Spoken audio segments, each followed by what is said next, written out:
시청자 여러분 안녕하십니까? 이정근의 부동산 생활백서 진행을 맡은 고세희입니다. 네, 저번 시간에는 충청북도의 다양한 개발 호재들 살펴봤는데요. 오늘은 평창올림픽이 열렸던 곳이기도 하죠. 강원도 지역에 대해서 자세히 살펴보도록 하겠습니다. 전문가 소개해드리겠습니다. 안녕하세요. 네, 예나 지금이나 미래에도 역시 투자하면 부동산 투자가 제일이겠죠. 자, 오늘도 각 지역의 많은 투자자분들께 또 좋은 정보, 또 알찬 정보 알려드리도록 하겠습니다. 네, 박지훈 전문가 나와주셨습니다. 안녕하세요. 네, 안녕하세요. 부동산 투자를 하고 싶은데 어디서부터 어떻게 해야 될지 막막하시다고요? 제가 여러분들의 부동산 투자를 도와드리겠습니다. 부동산 길라잡이 박지훈입니다. 반갑습니다. 네, 본 방송에서 제공해드리는 정보는 투자 판단의 참고 자료일 뿐이고요. 해당 부동산의 가치 또는 상승과 하락을 보장하지 않는다는 점 명심하시기 바랍니다. 네, 요즘은 우리나라 부동산에 투자하는 외국인 투자자가 늘어나고 있다고 합니다. 그만큼 해외 부동산 투자도 많이 발달해 있다는 이야기인데요. 하지만 다른 나라에 투자하는 것이다 보니 그 나라의 사정이나 정보에 대해서는 현지인보다는 밝지 않기 때문에 무턱대고 투자했다가는 큰 낭패를 볼 수도 있습니다. 이정근 전문가님께서는 해외 부동산 투자에 대해서 어떻게 생각하세요? 네, 저도 해외 부동산 투자 경험이 있는데요. 일단 일반적으로 이제 빈번하게 일어나는 그 사례를 보면은 사실 이제 무작정 그 투자를 했다가 그 어떤 이제 브로커들을 통해서 보통 이제 투자들을 많이 하시더라고요. 그래서 무작정 투자를 하셨다가 사기를 당한 경우도 많고 또 그날의 어떤 제도라든지 법을 잘 몰라가지고 어떤 그 피해를 보는 그런 사례들을 많이 봤는데 사실 해외의 어떤 그 부동산 정보를 얻기란 쉽지가 않은데 보통 이렇게 많은 분들이 이렇게 만나다 보면은 뭐 어디 해외 어떤 지역이 뭐 전망이 있다더라 또 어떤 지역이 뭐 괜찮다더라 이런 얘기를 많이 이제 접하시는 분들이 많이 계시는데요. 저희 주변에도. 근데 가장 좋은 방법은 그 인터넷을 통해서 정보를 아는 방법도 있지만 그 지역의 어떤 부동산 투자를 위한 목적보다는 일단은 내가 먼저 알아야 되기 때문에 어떤 관광을 한다, 뭐 그냥 쇼핑하러 가는 어떤 그런 느낌으로 또 그 나라의 어떤 그 즐기러 간다라는 느낌으로 관광 개념의 어떤 방문을 통해서 그 지역 이제 현지를 쭉 돌아보시면 굉장히 사실 많은 정보를 얻을 수가 있습니다. 그 실질적으로 그 가이드들이 이제 보통 많이 붙잖아요. 여행을 가보시면은. 그래서 가이드들이 어떤 그 나라의 문화라든지 뭐 여러 가지 뭐 생활 환경 뭐 이런 것도 알려주지만 그 나라의 어떤 부동산 또는 거기에 어떤 뭐랄까 투자 가치가 있는 어떤 여러 가지를 또 부가적으로 사실 설명을 많이 해주세요. 그래서 실질적으로 제 지인도 얼마 전에 베트남 갔다가 관광 갔다 오셨는데 저한테 베트남 투자가 괜찮더라라는 이제 얘기를 제가 들어본 적이 있는데 그렇듯이 일단 관광을 하는 느낌으로 한번 가보시는 것도 좋을 것 같고요. 그래서 실질적으로 그 나라의 어떤 그 상황이라든지 어떤 분위기를 꼭 보시고 그 다음에 이제 두 번째는 어떤 투자에 앞서서 충분히 어떤 인터넷이라든지 어느 정도 공부를 좀 하시고 정말 투자를 만약에 하겠다라고 하시면은 사실 그 지역에 어떤 분을 만나서 투자를 진행을 해야 되는지 많이들 고민을 하시는데 사실 전 세계 어디 나라를 가든지 간에 이 한인 사회가 아주 잘 형성이 돼 있어요. 그래서 뭐 교포분들도 많이 계시고 또 그 교포분들이 그 현지에서 각계각층의 또 다양한 또 업종에 계시기 때문에 그쪽에도 또 잘 찾아보시면은 그 지역의 어떤 한인 신문이라든지 이런 걸 통해서 그 한인 이제 교포들이 운영한 또 부동산 또 에이전시들이 있습니다. 그래서 언어에 대해서 어떤 그 거부감을 가지실 수도 있고 좀 걱정하실 수가 있는데 그런 분들을 통해서 이 부동산에 대한 정보라든지 뭐 이 에이전트를 통한 투자를 하시는 게 가장 안전하지 않을까 이렇게 보여집니다. 네. 박지훈 전문가님은 어떻게 생각하세요? 네, 저도 같은 의견인데요. 저는 이제 장난스럽게 이런 말을 자주 해요. 투자 가치가 있다면 화성이나 달이라도 투자를 해라 말이 있듯이 해외에 분명히 투자 가치가 있는 지역이라면 투자를 하는 게 맞다고 봅니다. 하지만 국내나 해외나 마찬가지지만 부동산 투자함에 있어서 가장 필요한 요소는 임장 활동이라든지 답사가 가장 중요한데 해외의 경우에 답사라든지 임장 활동을 할 수 있는 그런 환경이 안 좋다 보니까 또 아니면 쉽게 접근하기가 힘들다 보니까 아예 그런 활동을 안 하고 네. 어쩌면 묻지마 투자를 하는 경우가 종종 있어요. 그래서 그런 투자 때문에 피해를 많이 보고 있는데 마찬가지입니다. 국내도 해외도 정보 입수 가장 중요하고요. 네. 그리고 이제 가장 신뢰 있는 전문가를 통해서 투자하는 게 저는 맞다고 보고 있습니다. 네, 잘 들었습니다. 그렇다면 본격적으로 지역별 개발 호재에 대한 이야기 나눠보도록 하겠습니다. 오늘 강원도의 어떤 지역을 한번 살펴볼까요? 네, 오늘 소개해드릴 지역은 바로 강원도가 되겠고요. 우선 이제 강원도는 18개의 시군으로 현재 이루어져 있습니다. 그래서 인구수를 먼저 살펴보면요. 원주시는 33만 명, 그리고 춘천시는 29만 명, 강릉시는 21만 6천 명으로 집계가 되고 있고요. 기타 이제 나머지 도시들은 약 10만 명 이하에 그치고 있습니다. 혹시 우리 MC분께서는 강원도 하시면 생각나는 게 있을까요? 저는 얼마 전에 열렸던 평창올림픽 그리고 뭐 닭갈비로 유명한 춘천 정도 생각이 납니다. 네, 강원도 하면은 사실 이 수도권이랑 가장 가까운 어떤 천혜 자연 요건을 갖춘 그 관광지라고 볼 수 있겠는데, 얼마 전에 개최된 이 평창 동계올림픽은 정말 세계적으로 큰 행사였죠. 네. 그래서 그만큼 이 평창 올림픽으로 인한 강원권 개발이 굉장한 박차를 가하고 또 거기에 따른 여러 가지 개발 호재들이 있었는데요. 그래서 네. 오늘은 이 강원도에 대해서 한번 낱낱이 파헤쳐 보도록 하겠습니다. 네.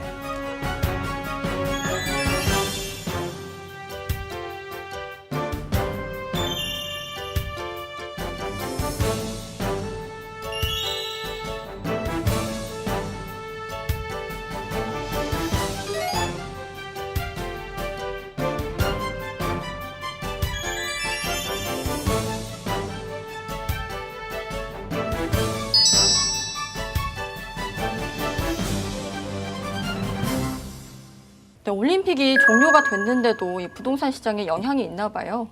맞습니다. 사실 그동안에 전 세계적으로 동계올림픽을 개최하고 나서 그 올림픽이 끝나고 나서도 성행했던 도시들은 없는 것으로 제가 알고 있는데요. 네.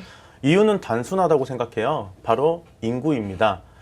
인구, 부동산이 가장 중요하죠. 네네. 그 올림픽의 특성상 하나의 그냥 관광 행사라고 볼 수 있거든요. 네. 그 말은 그 행사가 열리는 기간 동안에 한시적으로 많은 인구가 왔다가 그 행사가 끝나면은 또 일시적으로 또 나가게 돼 버립니다. 네네. 부동산 시장에 가장 영향을 많이 미치는 요인은 머무는 인구, 상주하는 인구가 가장 부동산 시장에 영향을 많이 미치는데 네. 올림픽의 경우 이제 관광 유동 인구다 보니까 왔다가 가버리잖아요. 네. 가버리고 나니까 거기에 또 처음에 왔을 때는 많은 사람들이 몰리니까 주변 시장이 또 부동산 시장이 성행을 하다가 빠져나가 버리니까 네. 이제 그걸 이용할 수 있는 사람들이 없지 않습니까? 네. 그러다 보니까 부동산은 이제 불황을 맞게 되는 게 맞는데요. 평창 동계올림픽 같은 경우는 저는 이제 이걸 하나의 호재로 보는 이유는 같은 동계올림픽이지만 평창은 조금 다르다라고 생각하는 게 바로 교통망입니다. 강원도가 그동안의 개발에 있어서 개발 계획에 있어서 어떻게 보면 좀 소외된 네. 부분이 있었어요. 지금까지 우리나라 과거에 그리고 지금 현재 진행했던 개발 계획을 보게 되면은 서울을 중심으로 사람 인자의 형태로 네네. 그런 형태로 개발이 되고 있었거든요. 그건 또 강원도가 배제했다는 거예요. 네. 뭐 각각의 지자체마다 크고 작은 개발은 진행되고 있었지만 큰 틀에서는 좀 벗어난 지역이긴 했습니다. 하지만 평창 동계올림픽으로 인해서 또 그 행사를 진행해야 되니까 인구를 이동해야 되지 않겠습니까? 네네네. 그러니까 새로 신설되는 교통망이 있고 올림픽이 끝나도 그 교통망은 남아있다라는 거죠. 그래서 그 교통망을 이용해서 또 많은 인구들이 이동했고 아까 이정근 전문가님께서 말씀드린 것처럼 수도권에서 가장 인접한 천혜의 자연을 가진 관광 자원을 가지고 있는 그 지역이 강원도거든요. 네.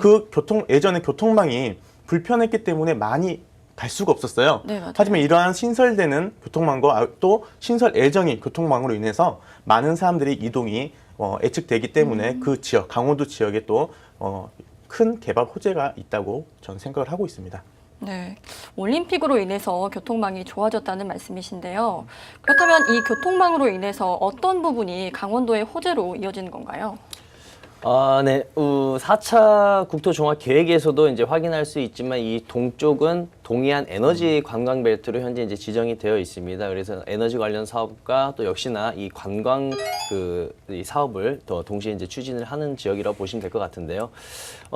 이런 그 최고의 어떤 그 관광 자원이 있음에도 불구하고 말씀하신 것처럼 정말 이 교통망이 사실 굉장히 불편했어요. 네. 근데 실제로 저 같은 경우는 이제 현재 현직 레이싱 선수를 하고 있어요. 네. 그렇기 때문에 이 강원도에 가면 그 인제라는 지역이 있습니다. 네. 그래서 인제에 그 레이싱 서킷 경기장이 있어요. 네네. 근데 옛날에 갈 때는 정말 이 산으로 꼬불꼬불해서 굉장히 어렵게 갔던 기억이 많이 나는데 지금은 뭐 고속도로가 이제 뚫려가지고 교통망이 좋아져서 정말 시간이 굉장히 많이 단축됐다라는 것을 제가 실질적으로 이제 느끼고 있기 때문에 이게 잘 가게 되더라고요. 그래서 아마 이제 많은 분들이 이런 그 교통망을 이용하지 않을까 이제 이렇게 생각을 하는데요. 네.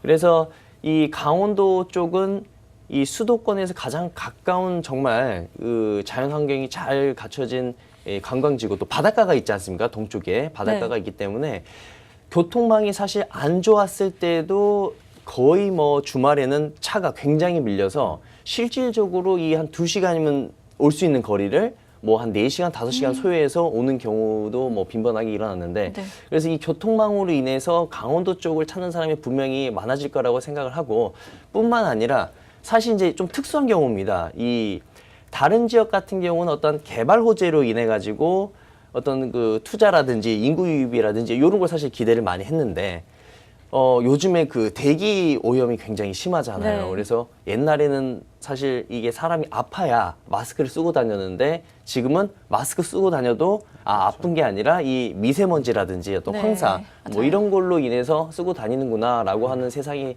된 것 같아요. 그래서 이 미세먼지라든지 어떤 이런 공기가 오염됨으로 인해 가지고 사실 강원도를 찾는 사람들이 의외로 많으세요. 그래서 이 태백산맥이 이렇게 쭉 있지 않습니까? 네. 그래서 이 먼지가 날아오다가 이 산을 건너뛰어서 날아가 버려요. 그래서 이제 그 태백산 밑으로 어떤 그 속초라든지 뭐 양양이라든지 기타 그 밑에 다른 이제 도심 중심으로 해가지고 사실 지금 개발이 많이 이루어지고 있거든요. 그래서 교통망도 좋아지는 데다가 어떤 깨끗한 자연 환경을 또 많이 찾는 이 수도권의 어떤 그 인구들, 수요 인구들도 있고 거기에다가 이제 그 어떤 그 대기 어떤 오염으로 인한 어떤 그 피해를 피하고자 네. 가시는 분들 해서 굉장히 많은 수요가 있을 것으로 기대가 됩니다. 네. 네. 부동산에서는 이 교통망이 정말 중요한 것 같은데 최근에 개통이 됐거나 혹은 개통 예정인 교통망이 있나요? 먼저 우리나라 도로망을 살펴보겠는데요. 제가 말씀드렸던 것처럼 그 강원권으로 이어지는 교통망이 좀 불편하다고 하지 않았습니까? 네네. 지금까지 그 도로망, 그러니까 철도망 포함해서 모든 교통망이 서울을 중심으로 종방향, 그러니까 세로죠. 네네. 세로 방향의 그런 교통망 많았어요. 네. 대신에 가로, 횡방향, 그러니까 서쪽과 동쪽을 이어주는 교통망 그렇게 불편함을 지금 네. 보이고 있는데 그렇기 때문에 서울 수도권에서는 강원도로 가는 도로망이 혹은 철도망이 좋지 않았던 건데요. 네. 이번에 신설되었던 평창 동계올림픽 때 신설되었던 서울 양양 고속도로는요. 2008년도 12월에 착공을 시작했고요. 네. 2017년도 6월 30일 날 완전 개통됐는데요. 서울 강일 IC에서 양양 IC까지 1시간 30분 정도로 거리는 25.2km 정도 단축됐고요. 그렇게 이제 거리가 단축되니까 걸리는 시간이 40분 가량 또 단축이 돼 버렸어요. 40분 단축이면 어마어마하거든요. 그렇죠. 또 그 하나의 도시를 이동할 수 있는 그런 시간을 단축했다는 네네. 소리인데 이것은 이제 보면은 처음부터 강일 IC부터 양양 IC까지 다시 만들었냐 이건 또 아닙니다. 또 그 기존에 개통되었던 서울에서 그 춘천까지 원래 있었어요. 네. 기존 구간이었고 신설 구간으로서 춘천에서 양양까지 해서 완전 개통된 그 고속도로로 우리나라에서 두 번째로 개통된 동서간의 고속도로라고 볼 수 있을 것 같습니다. 이러한 신설 그 도로망이 그 개설되는 이유가 있겠죠. 물론 평창 동계올림픽을 위한 도로이기도 하지만 서울에서 양양까지 이어주는 이유는요. 양양에 또 국제공항이 또 있지 않습니까? 네. 또 그런 국제공항을 이용하는 그 인구, 그 수요를 또 도로망을 또 좋게 함으로써 또 편의를 봐줘야 하기 때문에 이렇게 서울 양양 간의 고속도로를 개통한 것으로 보고 있습니다. 네, 말씀 중에 두 번째 동서간 고속도로라고 하셨는데 다른 동서간 고속도로도 있나요? 네, 첫 번째 개통됐던 동서간 고속도로는요. 강원도 원주를 지나서 동해 고속도로까지 이어지는 영동 고속도로가 그 첫 번째 동서간 고속도로고요. 두 번째는 앞서 말씀드린 것처럼 서울 양양간 고속도로가 있고요. 앞으로 만들어질 완전 개통할 고속도로는요. 평택 삼척간 고속도로가 있습니다. 평택 삼척 이 고속도로는요. 현재 평택에서 제천까지는 지금 개통이 됐습니다. 그리고 이제 앞으로 추가적으로 제천에서 삼척까지 지금 고속도로 역시 조기 개통을 위해서 지자체에서는 건의 중인 상황입니다. 네, 수도권에서 강원권으로 이어지는 도로를 보더라도 이 강원권 쪽으로 좀 집중해서 개발이 이루어지는 것을 볼 수 있는데요. 제가 얼핏 듣기로 철도를 중심으로 개발하는 중이라고 했는데 철도망은 어떤가요? 네, 사실 이제 지금 현재 이제 국토종합 계획을 보면요. 그 저탄소 녹색 성장이라는 얘기를 아마 많이 들어보셨을 것 네네. 같아요. 그래서 지금은 사실 이 이산화탄소 배출량을 이제 줄이기 위해서 또 이런 어떤 환경 문제가 굉장히 심하잖아요. 지금 이 전 네. 세계적으로 그렇기 때문에 현재 우리나라 그 4차 계획에 보면은 이 대한민국 전 국토를 이제 철도망으로 연결을 해서 정말 그 녹색 성장을 하자라는 어떤 그런 큰 목표가 있고요. 그다음에 그렇기 때문에 여기에 따른 이제 차를 줄이고 우리가 이제 그 철도를 많이 이용해야 되기 때문에 역시나 뭐 강원도 할 거 없이 어디 뭐 이 소외된 지역 없이 지금 전국적으로 굉장히 크게 그 철도 개발 사업이 이루어지고 있습니다. 그래서 지금 현재 철도 상황을 보자면은 이제 서울 강릉 간 이제 복선 전철 지금 네. 이제 복선 전철이 이제 많이 공사가 전국적으로 만들어지고 있는데 전 구간을 이제 250km의 속도로 달리는 이제 고속 열차고요. 그다음에 이제 2017년 12월쯤에 이제 개통을 했습니다. 그래서 여기에 이제 다른 신설 역사를 보면은 만종, 또 횡성, 두내, 평창, 진부 그리고 강릉역이 있습니다. 그래서 이 평창 동계올림픽 기간에는 이 올림픽을 어떤 보기 위한 용도의 도로망이었다면 철도망이었다면 이제 앞으로는 어떤 관광이라든지 어떤 레저라든지 또는 이제 거기에 사는 지역의 어떤 그 수요자들이 어떤 수도권을 왔다 갔다 하는 교통망으로 활용될 것으로 예상이 됩니다. 네, 그 외에 또 개통되는 철도망이 있을까요? 네, 그 외에도 2025년에 이제 개통 예정인 또 서울 춘천 간 고속화 철도가 있습니다. 기존에는 이제 서울 춘천을 잇는 경충선이었다라고 보시면 되겠는데요. 여기서 250km 달리는 이 춘천 또 속초 간 노선을 추구하는 고속철도 연결 사업입니다. 그래서 신설역으로는 회천역, 또 양구, 인제역, 백담역, 속초역이 있고요. 이 철도 사업으로 인해 가장 큰 수혜를 볼 수 있는 지역으로는 바로 서울과 속초 사이에 있는 바로 춘천이라고 볼 수 있겠습니다. 그래서 춘천 닭갈비 뭐 많이들 아실 텐데 그래서 이 춘천에서 또 서울까지 약 한 50분이면 가고요. 또 이 춘천에서 속초까지 20분이면 갈 수 있는 거리이기 때문에 굉장히 어떤 중심 도시의 어떤 역할을 할 수 있지 않을까 이렇게 기대해 볼 수 있을 것 같습니다. 네. 도로망과 철도망 모두 보면 강원권과 서울 수도권을 연결해주는 계속적으로 연결을 해주는 사업으로 보이는데 이 속초까지 고속철도를 연결해주는 특별한 이유가 있을까요? 우선 수도권에서 이어지는 교통망을 보게 되면요. 강원권에서 동해안에 해당되는 거점 지역인 양양, 속초, 삼척, 강릉까지 이어지는데요. 다 이유가 있겠죠. 교통망이. 양양은 앞서 말씀드린 것처럼 국제공항이 있어서이고 강릉과 삼척은 뭐 천혜의 관광장이 풍부하기 때문에 관광지로서 활용하기 위해서 위함이고요. 그렇다면 속초는 여러 가지 이유가 있지만 가장 큰 이유로는 속초항이 있기 때문이라고 저는 볼 수 있겠습니다. 현재 속초항은 러시아 블라디보스토크, 자루비아 등 북방항로 최단거리로 연결해주고 있고요. 블라디보스토크, 그다음에 동해, 그다음에 일본의 사카이 미나토 그런 그 항로로 지금 크루즈가 지금 운행을 하고 있습니다. 주 2항 운항을 하고 있고요. 연간 100항 정도의 규모로 지금 운행을 하고 있는데 속초항의 경우 최초에 2만 톤급 그 크루즈선이 운행하다가 그다음에 2만 톤급, 7만 톤급 작년 올해가 이제 11만 톤급 이제 운행을 할 거고요. 지금 이제 최종적으로 2020년도는 22만 톤급 운행을 하려고 지금 추진 중인데요. 22만 톤급이면 어마어마하지 않습니까? 우리가 흔히 알고 있는 그 타이타닉 엄청 큰 세계에서 가장 큰 그때 당시에는 크루즈선이었는데 아마 그 규모는 아마 22만 톤급보다 훨씬 더 큰 40만 톤급 이상으로 알고 있는데 지금 현재 가장 큰 크루즈선이 제가 알기로는 22만 톤급으로 알고 있어요. 근데 그 22만 톤급의 크루즈선이 2020년도에 이제 속초 항으로 들어선다면은 또 그에 관련된 관광객들 많이 오지 않겠습니까? 네. 실제적으로 작년에 7만 톤급이 들어왔었어요. 7만 톤급이 들어왔을 때 관광객이 195만 명이 들어왔었는데 그때 3조 4천억 원의 생산 유발 효과를 거뒀다고 합니다. 그리고 2020년도를 예상하기를 약 300만 명 이상, 최소 300만 명 이상을 보게 되면은 또 작년보다 더한 생산 유발 효과를 볼 수 있을 것 같습니다. 이러한 크루즈 관광으로 인해서 이제 입항하는 그 관광객들을 위한 도로망이라고 볼 수 있을 것 같아요. 네, 그렇다면 이 도로망과 교통망을 두고 봤을 때 이 동해안권에 해당하는 양양, 속초, 강릉 이 삼척 지역을 집중해서 투자를 하면 되는 건가요? 네, 실질적으로 이제 많은 이 수요자들 또 투자자들이 실질적으로 그 지역에 많이 몰리고 있는 상황이고요.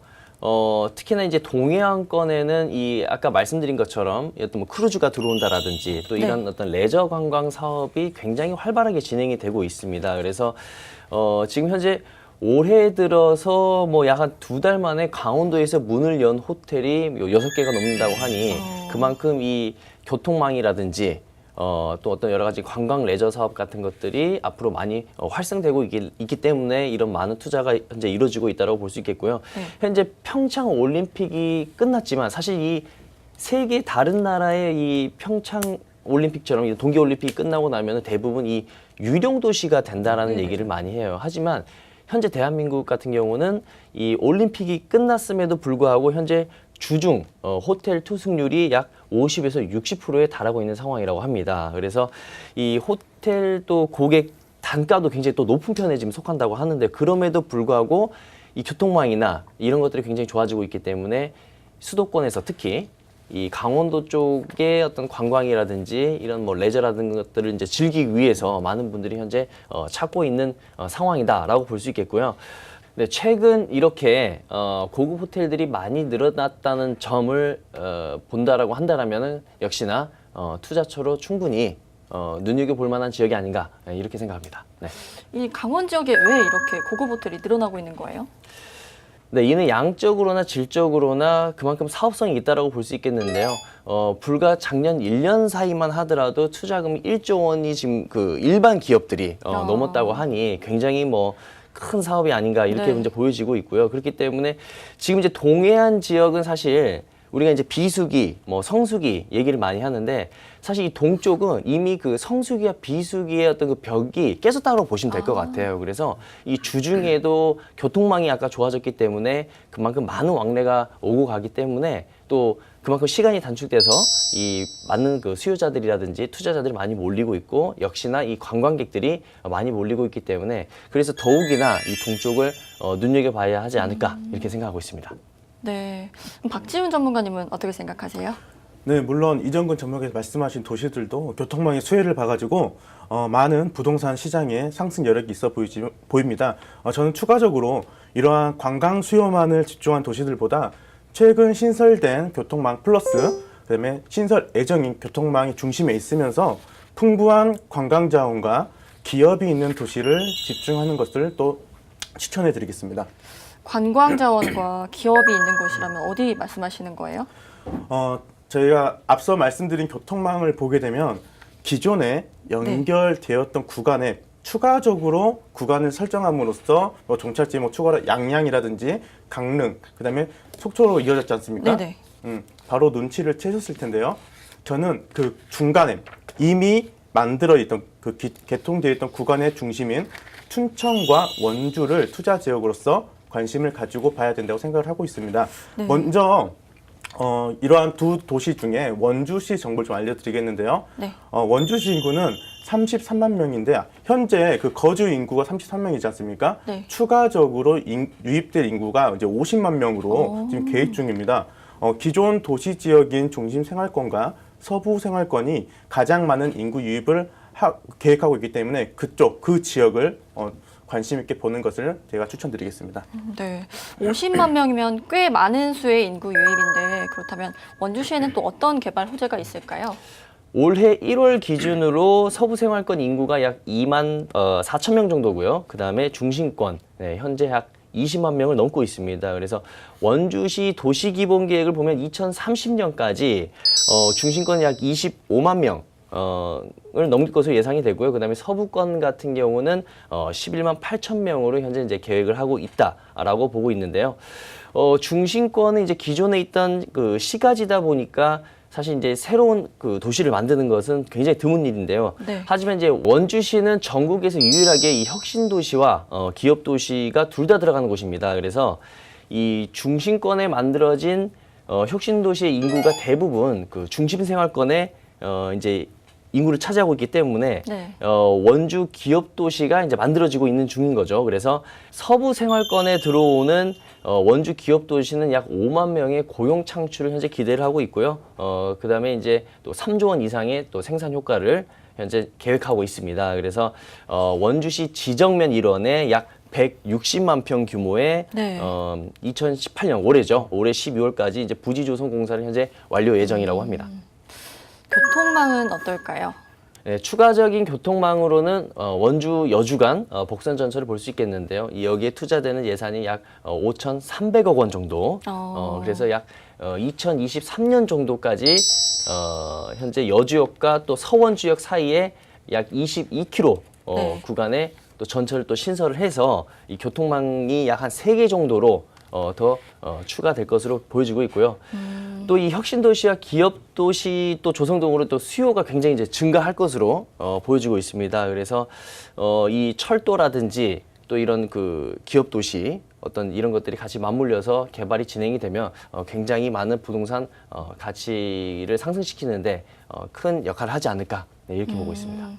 정말 다양한 호재들이 많은데요. 그렇다면 원주시에 투자를 한다면 어디가 좋을까요? 네, 기존 시가지를 중심으로 서측 방향 서원주 역세권을 중심으로 목락지구와 기업 도시를 하나의 부도심으로 설정을 하게 됩니다.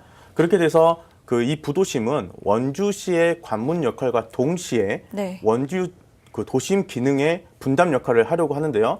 원주 도시기본계획에서 원주 기업 도시를 포함해서 다른 산업단지들을 연결하는 하나의 산업축을 형성하겠다고 합니다. 산업축을 형성하겠다고 하는 것은 다른 말로 하면은 일자리 창출이거든요. 일자리 창출은 어떤 걸 또 가져오죠? 또 새로운 인구를 또 유입하지 않습니까? 그런 유입 인구가 생겨나는 결정적인 요건 중에 하나가 또 일자리 창출인데, 이렇게 유입 인구들이 들어오게 되면은 그 인구들을 위해서 먹고 자고 쓸 도시 지역이 추가적으로 필요하게 되거든요. 그렇게 되면은 원주 기업 도시와 그 서원 지역 사이에 있는 그 지역을 저는 토지 투자로서 저는 추천을 좀 해드리겠습니다. 네.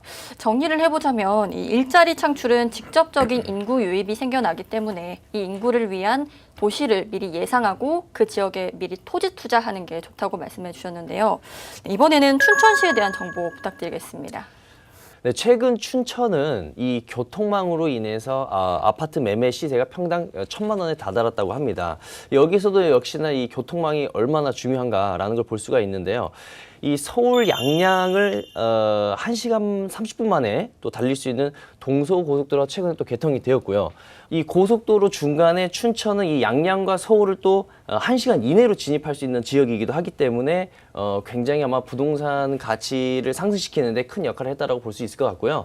그 다음에 2025년 또 춘천 또 속초 동서 고속화 전철이 아까 말씀드렸다시피 개발 예정이 되어 있기 때문에 춘천역은 이제 차후 아까 그 말씀드린 것처럼 서울까지 50분이면은 이제 돌파를 할 수가 있고요. 또 속초는 25분 만에 진입이 가능한 광역 교통망을 현재 만들어지고 있습니다. 그렇기 때문에 이 외에도 이제 각종 레저 사업과 이런 개발 사업, 뭐 여러 가지 고급 호텔 사업이 맞물리면서 이 춘천의 어떤 부동산 가치 상승을 하는 데 있어서 굉장히 큰 영향을 미치지 않았나 이렇게 보여지고 있습니다. 네. 이 춘천시의 개발 정보도 알려주시죠. 네, 서울 양양간 고속도로와 춘천 속초 고속철도 등 교통망 확충과 함께 레고랜드 코리아 조성사업 착공이 가시화됨으로써 춘천 상권이 다시 꿈틀대고 있습니다. 네. 춘천은 호반의 도시, 물의 도시와 같은 보존 위주의 이미지를 가지고 있었는데요. 네. 근데 이제는 이제 춘천이 이제 도시 내외곽 지역의 중대형 상권과 관광지가 형성되면서 국제 관광 도시로서 변화를 시작하고 있다고 볼 수 있겠습니다. 먼저 레고랜드 코리아 개발 호재에 대해서 간단히 한번 알아볼 텐데요. 레고랜드는 테마파크, 레고 호텔, 워터파크 등 관광 숙박시설을 계획 중인 관광지입니다. 사업을 시작한 지 횟수로는 7년째가 되고 있지만 현재 이 사업은 지체 중인 걸로 알고 있는데요. 개발 진행을 위해서 레고랜드 예정지 인근이죠. 인근의 토지 규제를 지금 현재 완화 중이고요. 관광지로서의 춘천의 미래를 이끌기 위해서 레고랜드는 개발 진행 상황을 보면서 배후 지역이죠. 토지 투자에 관심을 갖고 보는 것도 좋을 것으로 전망하고 있습니다. 특히나 춘천역 일원이 레고랜드 개발 계획에 맞춰서 역세권 후보지로 떠오르고 있습니다. 그렇기 때문에 신흥 상권으로 변모할 가능성이 높기 때문에 네. 춘천역 역세권 지역도 관심을 두고 투자처로서 보면 될 것 같습니다. 네, 그렇다면 춘천시의 개발 호재는 어떤 게 있을까요? 관광을 빼놓고는 또 말씀을 드릴 수가 없을 것 같은데요. 네.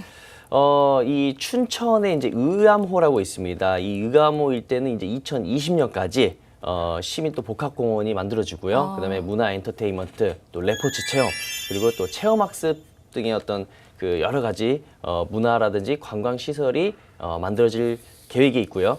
여기에 2019년 준공 예정이 의암호 또 사막산을 잇는 국내 최장 사막산 로프웨이와 또 S전자의 SDS 이 데이터 센터가 또 건립이 예정 중에 있습니다. 그래서 여기에 또 투자되는 금액이 약 1,000억 원 정도라고 하니 또 이로 인해 약 그 개발되는 규모가 약 1만 2천 평 정도 된다고 합니다. 그래서 내년 하반기 완공과 함께 이런 클라우드 사업으로 굉장히 강화해 나갈 것이다라고 또 기사가 많이 나오고 있고요. 여기에 가장 또 중요한 것이 바로 이 부동산 가치를 상승시킬 수 있는 것이 바로 일자리랑 이런 관광, 네. 그로 인한 어떤 인구 유입이 가장 중요한데 바로 이 지역이 그렇다고 보시면 될 것 같습니다. 네. 근데 이렇게 개발 호재가 많아도 투자 방법을 모르면 이렇게 망설이실 수 있거든요. 추천해 주실 만한 투자 방법이 있을까요? 앞서 제가 토지 투자 유망한 지역을 좀 말씀드렸었는데요. 네. 투자할 때는 대기업만 따라다녀도 재테크에 아. 성공한다는 말이 있습니다. 지금 춘천에도 S전자 네네네. 들어오지 않습니까?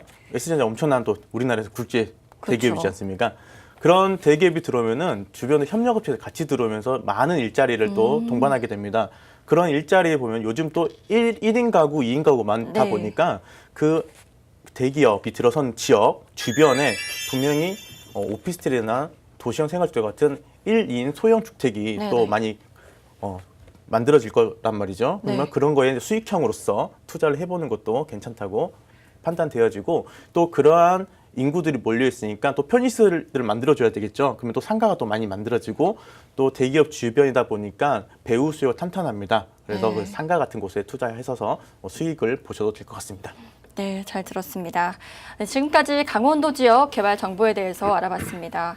본 방송에서 제공해드리는 정보는 투자 판단의 참고 자료일 뿐이고요. 해당 부동산의 가치 또는 상승과 하락을 보장하지 않는다는 점 꼭 기억해 주셨으면 좋겠습니다. 이어서 부동산 투자에 있어서 투자자가 당할 수 있는 피해를 방지하는 법률에 대해서 알려드리는 시간입니다. 김민규 변호사의 해결 팍팍 시간입니다.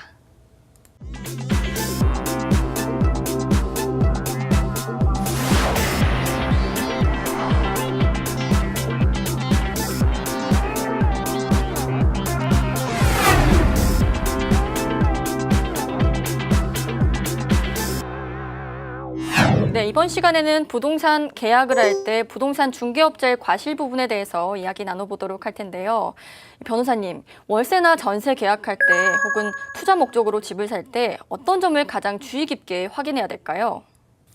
예, 사실 그 부동산 중개업자의 과실 부분이 어떻게 보면 그 일반인들이 그 법을 잘 모르는 일반인들이 가장 많이 헷갈려하는 부분 중에 하나입니다. 부동산 중개업자를 통해서 말하자면 중개사무소에서 이러한 어떤 그런 그 부동산 거래를 했을 때는 특별히 하자가 없을 것이라고 생각하는 경우가 많고 또 부동산 중개업자가 어련히 알아서 했을 것이라고 생각하는 경우가 많은데요.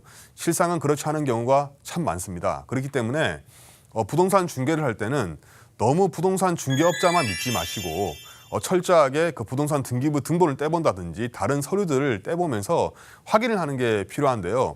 가장 먼저 확인을 해야 될 부분은 중개대상물 확인서입니다. 이거는 법적으로 부동산 중개업자가 중개를 할 경우에는 그 중개대상물, 말하자면 어떤 그런 부동산에 대해서 어떠한 내용들이 나와 있는지, 예를 들어서 이 부동산의 소유주가 누구인지 또는 임차인이 누가 들어가 있는지, 권리관계와 관련해가지고 근저당이 설정되어 있는지, 이런 여러 가지 부분들에 대해서 중개대상물 설명 확인서라는 것을 반드시 교부하게 되어 있고요. 그리고 이런 것들을 일일이 하나하나 다 짚어가면서 설명을 해주게 되어 있습니다. 이 중개대상물 설명 확인서에는 예를 들어서 이 부동산에 이 건물에 내가 어떻게 보면 빌라를 살려고 했는데 이 건물에 물이 샌다든지 이런 부분들까지 다 확인을 하게 돼 있거든요. 그래서 반드시 이런 것들을 꼼꼼하게 확인을 한 다음에 그 다음에 거래에 임해야 되는데요. 부동산 중개업자가 이런 부분에 대해서 설명을 해줄 수 있지만 제가 반드시 서두에 말씀드린 바와 같이 반드시 본인이 확인을 해보시고 또 현장에도 가보시고 물이 새는지 안 새는지 이런 부분도 반드시 현장에 가서 확인을 하셔야 됩니다. 결국에 나중에 어떤 문제가 발생하고 분쟁이 생기게 되면 본인이 피해를 입기 때문에 너무 중개업자만 믿지 마시고 확인하는 것이 반드시 필요합니다. 네, 그렇다면 제대로 확인하지 못하고 피해를 본 사례가 있을까요? 네, 실제로 이런 사례가 굉장히 많이 있습니다. 저 같은 경우에도 이제 제가 가장 많이 예를 드는 사례가 있는데 이거는 저 지인의 사례입니다. 제 지인이 갑자기 연락이 와가지고 큰일 났다는 겁니다. 자기가 중개업자의 말을 믿고 아무런 문제가 없다고 해가지고 전세를 들어갔는데 알고 보니 이게 소위 말해서 깡통 전세였던 것입니다. 그래서 실제 그 건물이 경매에 넘어가 버리고 이 제 지인은 이제 임차인이니까 당연히 배당 신고를 했겠죠. 배당을 해서 배당을 받아야 되는데 실제 이 건물에 근저당이 많이 설정되어 있어가지고 자기가 이제 배당을 받게 되는 부분이 아무것도 없이 그야말로 전세 보증금을 임대인에게 맡겼지만 나갈 때는 정말로 빈털터리가 되어서 나가야 되는 그런 상황에 처해진 어떤 그런 경우가 있었는데요. 이처럼 실제로 내가 중개대상물 설명 확인서를 교부받는다 하더라도 실제로 그 내가 살려는 부동산 또는 내가 들어가서 살려고 하는 부동산에 대해서 꼼꼼히 확인을 하지 못하면 피해를 받게 되는 경우가 종종 있습니다. 네, 의료인이 정말 황당했을 것 같은데요. 이제는 부동산 계약할 때 중개업자만 믿고 있을 수만은 없겠어요.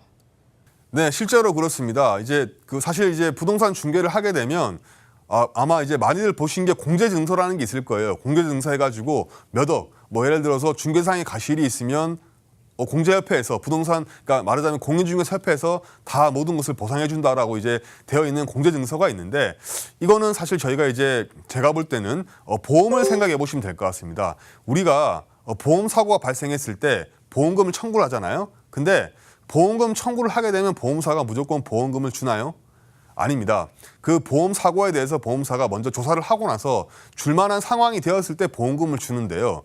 이 공제증서 같은 경우에도 실제로 공제증서에 기재된 어떤 그런 보험사고 터졌을 때 공제사고 터졌을 때 주느냐 마느냐 하는 것은 협회의 마음입니다. 그래서 실제로 대부분 이제 공제증서에 따라 가지고 내가 이러이러한 공인중개사의 과실로 인해서 피해를 받았기 때문에 보상을 해주세요라고 하면 대부분 법원의 판결을 받아오라고 하는 경우가 대부분입니다. 그래서 실제로는 법원 판결을 통해서 내가 어느 어떤 그런 과실이 있다는 것을 중개사의 과실이 있다는 것을 확인을 받아야 되기 때문에 이런 부분 때문에 이런 어떤 그런 실제적인 어떤 과정들을 반드시 염두에 두고 일을 진행을 하셔야 되는 것이고요. 다만 또 한 가지 염두에 두실 부분들은 실제 공제증서에 보면 어떤 과실이 발생하고 사고가 발생하게 되면 내가 입은 모든 손해를 다 배상받을 수 있을 것처럼 되어 있는데 실제로는 내가 이제 태만히 말하자면 이제 제가 서두에 설명드린 바와 같이 꼼꼼히 부동산을 거래를 할 때 확인 안 한 그런 부분 과실들이 상당히 생각보다는 높게 측정이 됩니다. 그래서 실제로 사고가 발생하고 손해가 발생한다 하더라도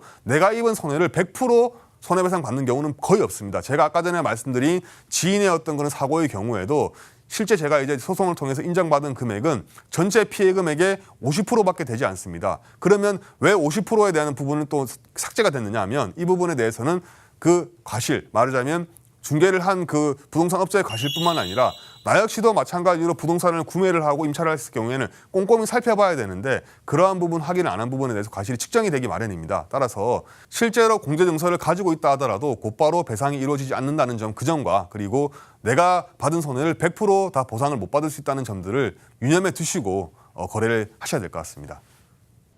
네, 정말 안타까운 사례인 것 같습니다. 그렇다면 중개사무소 중개인을 상대로 소송을 준비할 때는 공제 증서만 있으면 안심해도 되는 건가요?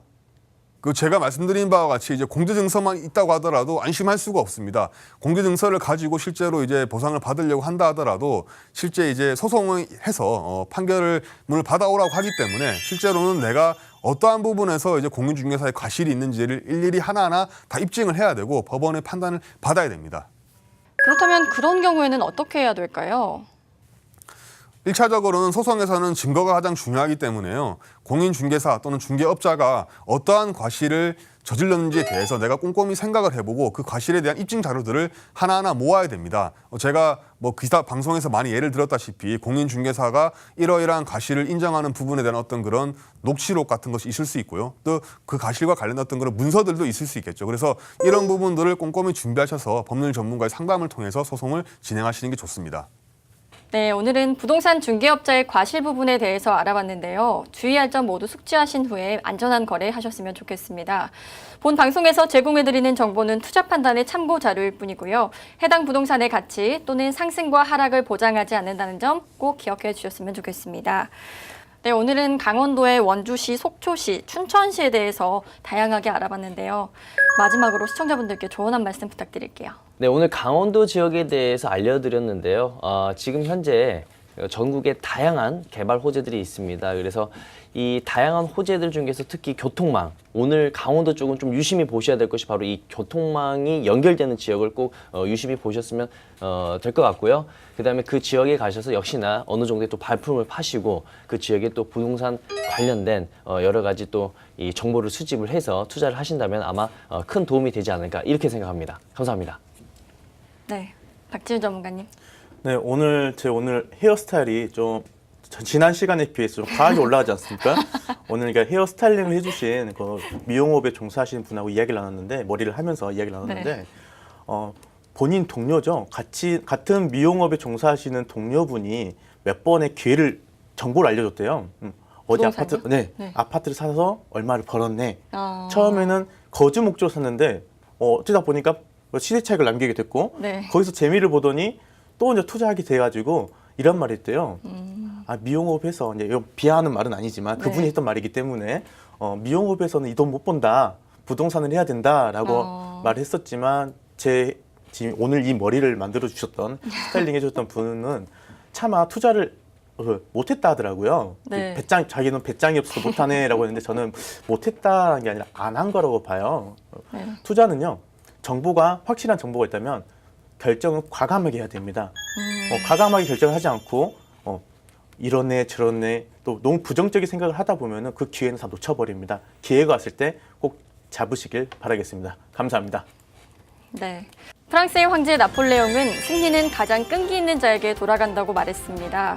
성공한 투자자가 되기 위해서는 꾸준히 노력하고 준비하는 자세가 필요하겠죠. 부동산 생활백서가 여러분의 성공 투자 준비에 많은 도움이 됐길 바라면서 저는 여기서 인사드리겠습니다. 시청해주신 여러분 고맙습니다.